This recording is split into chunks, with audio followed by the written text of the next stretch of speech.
Hey guys, how's it going? Isabella here from AquaZone Aquarium Services, and today we're gonna talk about AquaSoil, the substrate you use for planted tanks.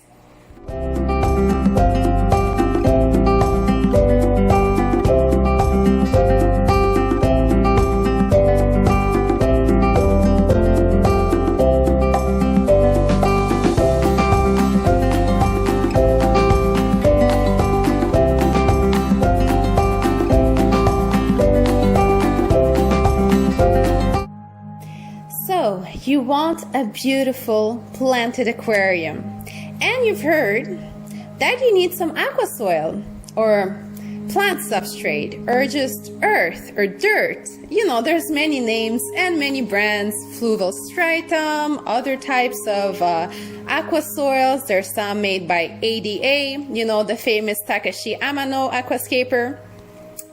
Well, there's ways of using this soil. I've seen a lot of my clients start up their tanks with AquaSoil or dirt and fail in the first few trials because they have not used it properly. First, I'd like to show you what could happen if you don't properly use and install this type of AquaSoil. This next tank is one of my clients that tried to use AquaSoil for a beautiful planted tank. And then some things occurred. They ended up with cyanobacteria, they ended up with uncontrollable algae, blackbeard algae, green algae. Pretty much all hell broke loose in that tank. So why is that? Why does that happen when you use AquaSoil? Well, AquaSoil or dirt or plant substrate is all the same thing, and it's basically to feed your plants, right? That's the bottom line. You need to feed your plants. Well, it is because it's very, very nutritious. And that in contact with the water releases a ton of nutrients. It can even release nitrates, phosphates, and ammonia into your water column. Now the goal is to feed the plants and not to feed the surrounding algae, right? So there's several ways of installing it, and my favorite is to first start with some AquaSoil at the bottom of your aquarium.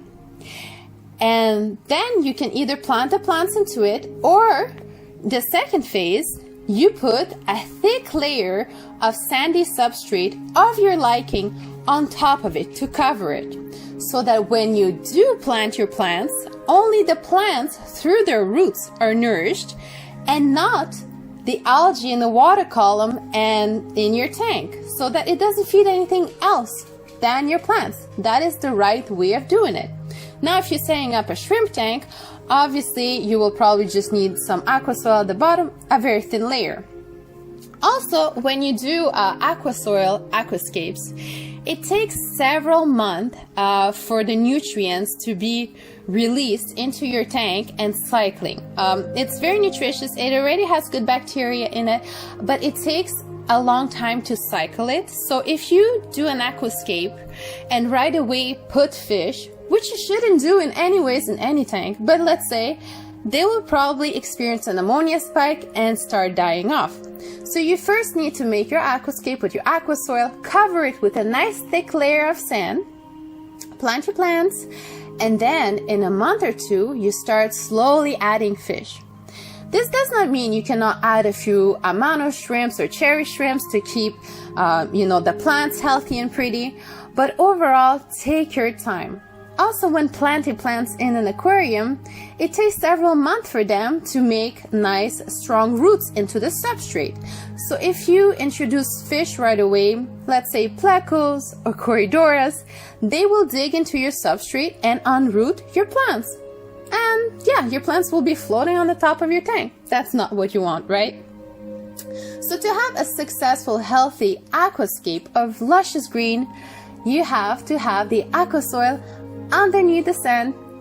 As simple as that. Not in all cases, but unless you have a carpeting plant that will completely cover that AquaSoil, I suggest covering it with sand. Like Monte Carlo and other foreground grasses are really good at completely covering it, But if your goal is to not have completely everything covered in plants, you must do it the first way around. Alright guys, I hope you enjoyed this video. I hope you learned something new. I hope your tank is going to be a success. If you did, give it a like, thumbs up, give me comments if you have any comments to add to that. And yeah, I'll see you next time. Bye bye.